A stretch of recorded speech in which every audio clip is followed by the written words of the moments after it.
Ladies and gentlemen, kids of all ages, welcome to Vaso de Leche. I'm your host, Leche, and today my special guest is the one and only John Jones III. Oh. I don't have the horns yet. We got to put that one in there too, man. JJ, how you been, man? I've been great. How you been, man? Staying blessed during this whole Rona situation, the whole election mess. We still don't know who's our president. Should be coming up pretty soon, but We worried about the president? they said I'm not worried about the Right, president, right. but I'm just saying they haven't announced who the president is. Okay. But John, just so the world knows, I've known JJ since 96, I think 97, way back when. Playing basketball, he used to ball me up all the time, but it's all good. Before I can afford shoes. Before you go, he's referencing the box talks conversation about needs and wants. Now he'll afford all the shoes he wants. But JJ, I do want to, share your story and show the world. Like, obviously, it's amazing to many, but I like to say it's the norm to you. Of how you've carried your life and how you've always treated others and the things that you do for the community. But if you could share your story with the world and just kind of tell us, like, what is it that you do? And we'll start with that. What is it that you do? So what I do is I try to just make people smile. That's my goal. Make one person smile a day, and I did my job. But what I thrive, what I wake up for every day, is to make the community better. And by making the community better, we're talking about giving back, running a nonprofit, and not your normal nonprofit. Right? My nonprofit is ran through the eyes of cycling, Right. which is different. When you think of a bike club, you might think of lowrider bikes. When you think of a bike club, you might think of spandex suits. You think of a bike, you might think of a motorcycle with the, But what we do is a lot different, and some people don't understand it. Some people didn't understand it. Some people kind of feel it now, and some people still don't understand what we do. And it's just going out and just trying to find people and make them happy, and one pedal at a time. And through the bike, that might be our common Ground. But we'll find what we're doing and what we want to do together. But we always know the bike brought us together. You might cut some hair, but through me having a bike and a nonprofit bike club, that brings us together to work together in somewhere we wouldn't have been able to work together by doing, say, a backpack giveaway. Right. Or a toy giveaway, or a back to school giveaway, whatever the case might be. That brings your profession and what you love to do into what I love to do. So making you happy, making somebody else happy, makes me happy. Right. And I think one thing that goes unnoticed when you say bike club is that you gather a lot of people to come together and essentially just try to get even kids that may be up to no good to do something good, even if it is cycling, but it's bike riding in a community, bike riding in the people, like so many different people, different ethnicities, different cultures, different everything. But the common ground, I like that you said the common ground is cycling, and we're cycling through the city, through some of these bike lanes that you helped create as well, right? Yeah, so through LA County, LA City, working with different elected offices. Even the time that when I was in an elected office working for a council member in the city of LA, was able to put down, probably about 10, 20 miles of bike lanes. Yeah. Came up with ideas of putting down more bike lanes, which, transportation is what it is basically, and which now has me in a different site in the city as a transportation commissioner for the city of LA. But just being able to know, that you connected all of these bike lanes to make what I call a bike highway. Right. Now you know how to get across town using bike lanes where you should feel a lot safer just because It's some paint on the ground. It's a designated area. Yeah. You feel a little safer. Not saying that it is safe, but it's safer than riding on the sidewalk, and it's safer than riding without those lanes, right? But it gives you an area to teach kids. It gives you an area to teach people in the community, you know, to come out, especially in the community that we grew up in, you know, Watts, HP, Right. Florence Firestone, Walnut Right. Park, where the community used bikes every day, and the community used bikes the wrong way every day. they ride the bikes the wrong way. They want to see the cars instead of riding I want to see with the myself car. getting hit. Yeah. So it's teaching them the right way, and it's safer. And instead of being on that sidewalk where you're passing 100 driveways, Right. and that's 100 times you might get hit, Right. to being on the street and being able to maintain speed by being on the street. So bringing all that together, you know, is part of what I thrive to do besides making people happy, right? Which is huge because I used to BMX growing up, and we were always all the time like riding on the sidewalk, getting into the street. It was just always in and out whenever a driveway came about. But not a single one of the group of friends did not hit a car coming out of a driveway. Yeah. We all flew over a hood at one point. Yeah. So it's crazy that you brought that up because I never thought of it. Like I was one of those guys that I would ride. I'd rather see the car coming because we've been hit when I couldn't see the car coming. Right. You know, so yeah, but I mean, granted, we're a bit more reckless back when we were younger and we're doing tricks, but yeah, it's good that you guys, and the people that you surround yourself in the group that you guys have brought this 20 miles is a lot, you know, to be able to connect the cities. And now you're actually connecting communities by hosting all these nonprofit events and getting even big corporations involved to being like, hey, it's not a kind of like a one-time thing. Like let's continue this. How are we going to really improve the community? How are we going to bring a wider range of smiles through bringing people together? You know. I mean, how many times have you been sitting at a basketball game, football game, something like that, and you see somebody, and you're like, damn, how did they get there? Right. Yeah. How did that person get recognized by that organization? Yep. And it's through hard work. Right. You know, dedication, perseverance. And yeah, exactly. I was gonna say a nonstop of continuing and getting the people, because there's a lot of people doing amazing things. Yeah. You just have to search them and find for them and bring them together. And man, I just appreciate what you do and what you've always done. And he's always been the class clown since the day I met him. You know, so. And I clown a little bit, but you know, when you get a little older, you clown and you think about how I mean, I think I get in a lot of trouble by still clowning. But you think about, you know, how to tone it down a little bit and when to use it. Right. Because I had no filters. Right. I think that's one thing that we have in common as well, man. I'll roast at any time or clap back at any time, but it's not always the best time. But yeah. But it makes you the right person for that job, you know, because it gets you in front of the people that need to hear somebody with a little bit more refreshing kind of perspective on things. And you bring the community together, bro. There's no way around it, you know? And most of the time it's being able to talk to the people because you come from where they come from. Right. It's not talking above the people. Right.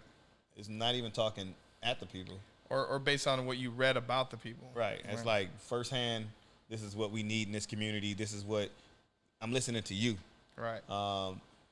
So like the reason why I do it, like my mom did this when we was kids. Not riding bikes. Right. But giving back. You know, seeing breakfasts or lunches given from our front yard. Thanksgiving dinners in our front yard. Man, that's backpack dope. giveaways in our front yard. So when my dad came to me with the idea of wanting to put together a bike club, I kind of laughed at him because he wanted to have a bike club that chill in the park and put together bikes and barbecue. Right. That's cool. But, a little get-together kind of thing, yeah. So I kind of walked away from that. And I had a good job at that time. I got laid off, and I came back to him like, yo, if we're going to do this bike club, we need to bring in some of those things that my mom did. You know, nice. We need to help kids. We need to help these youth, the ones that target audience that they leave alone. Right. And we need to help our seniors.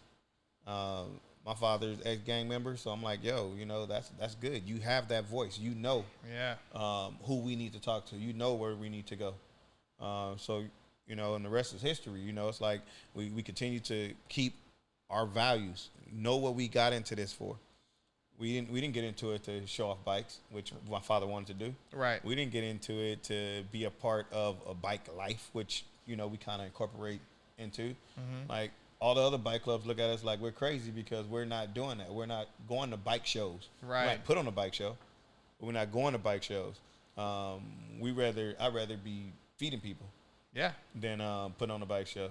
I'd rather be, you know, looking at our houseless folks and trying to figure out how to get them some food. All right. Before I go to a bike show or go, you know. It's not driven by ego, if you will. You know, it is driven by the community and how to improve it. So I sorry to cut you off because you said feeding people. I know you were doing something during this whole lockdown situation.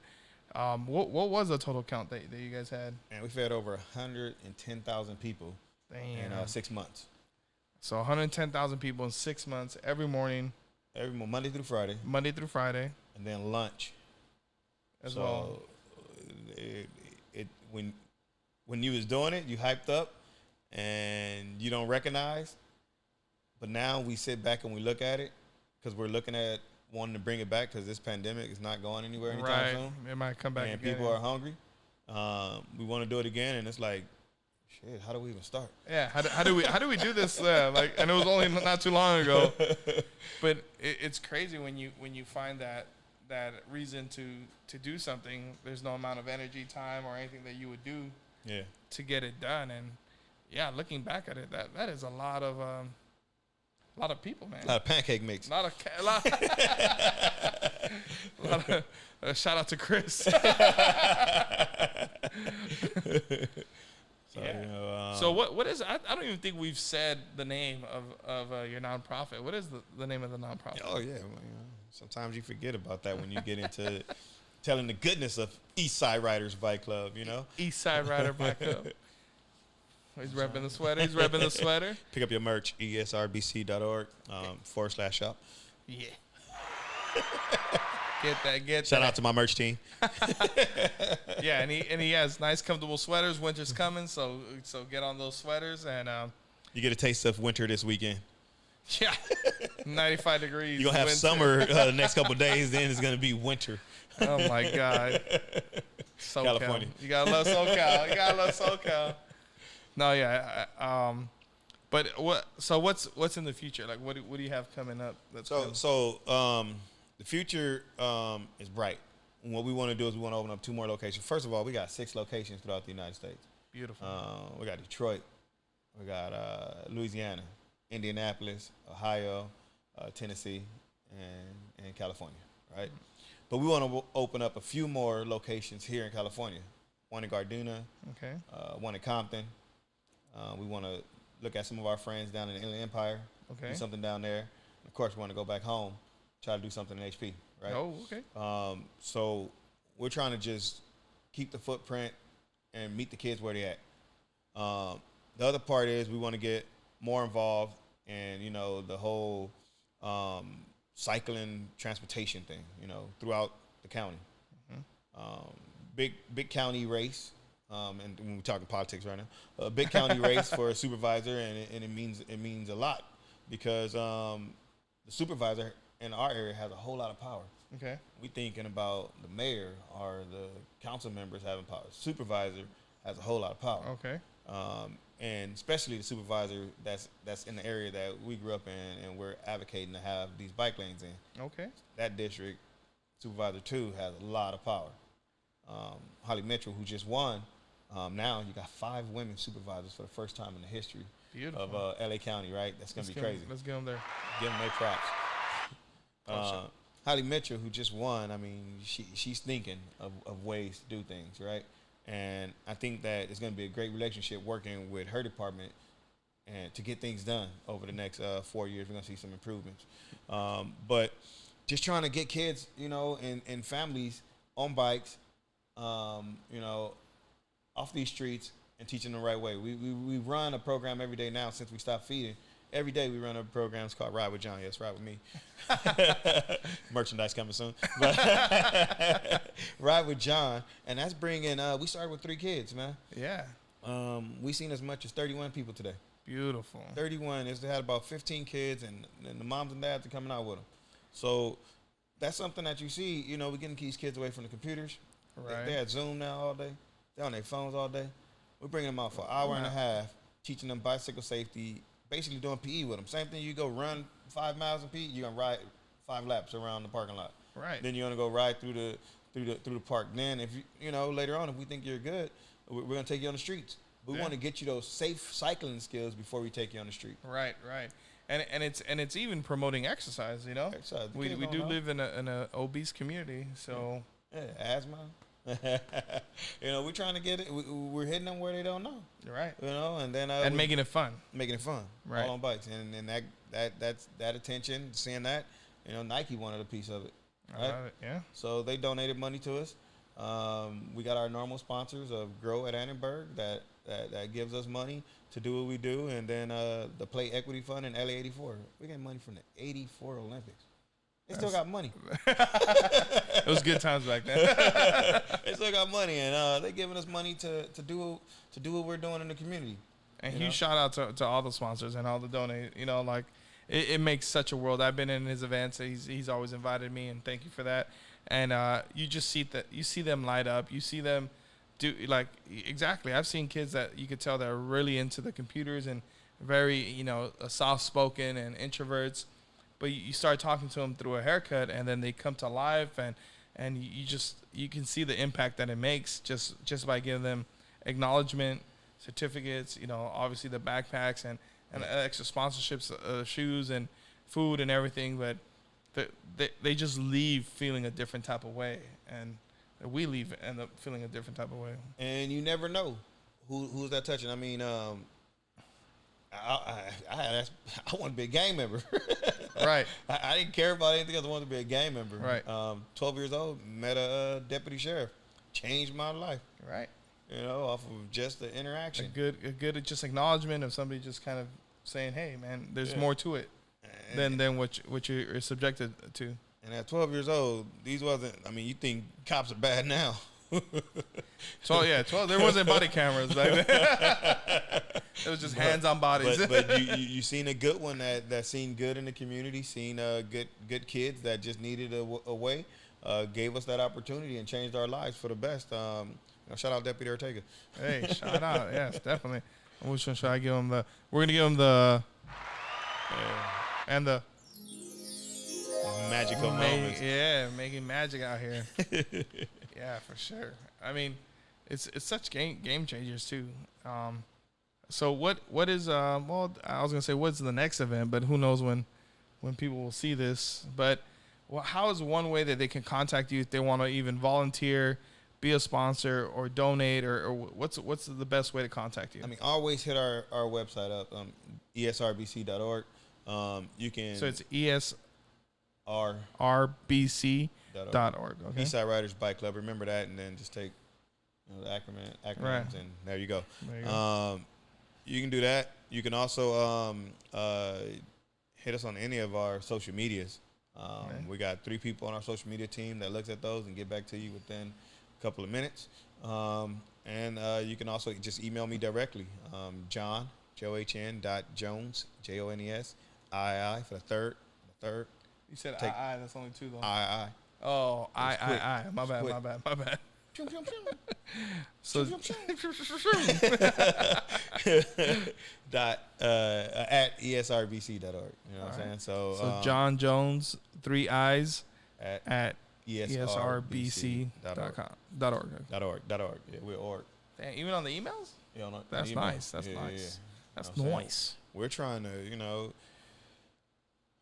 when you look at the young, poor mans in this community, you got to make sure you're on the same playing field as the people with money. All day. So, they say fake it till you make it. Yeah. We're not faking nothing, but we faking like we got it because we need to make it. Right. But we're not faking nothing we're doing. No. Everything is real. Yeah. Trust me, those 6 a.m.s, they're real, bro. They're real. So, you know, just trying to make a difference, man, and just continuing to think about the next things that we need to do in the community. Feeding people was something that I thought was what was needed at that time. Right. Feeding people was still needed. Like, we're putting a Band-Aid on it by feeding people. Right. Because we're not giving them anything that's sustainable. We're helping them feed their belly. But look, we ran out in October. Right. It's November now. And we still, we didn't feed nobody. And where did they have to go and scavenger to get food? Or did they have to spend that money that they were going to spend on their rent to get food? Right. You know, so now we're just giving them another outlet. All right. Tired of them damn kids in the house. All right, here we go. Let's wear them out, then they go home and go to sleep. Right. So just trying to figure out where we can meet the community and help with those needs and give that information back to the people who make those power moves, the elected officials and things like that. Yeah. So this is what you need to be doing. This is where you need to put money. Right. We're not waiting. We're asking and telling. Yeah, and also getting the word out to other people that even want to be a part of it and be associated with something like this that's so impactful, you know? Yeah. Like if we become the 12 Ortegas, you know, then imagine how many people we can impact then, you know? Endless amounts. I mean, we'll have plethora of kids that's growing up and talking about Leche and John III. A podcast 20 years from now. Cool, man. So, John, before we wrap this up, is there anything else you want to tell the people out in the world, the thousands and millions of viewers that are going to see you? You know, you got all these viewers, man. We might get that blue check finally. You know, hey, you know, just stay positive, make people smile. If someone is having a worse day than you, you make one person smile. That's my thing. Make one person smile a day, did your job. You make someone cry. You take away from all those days that you made someone smile. So keep your head up, keep your lights on, make sure you love people, and just give back.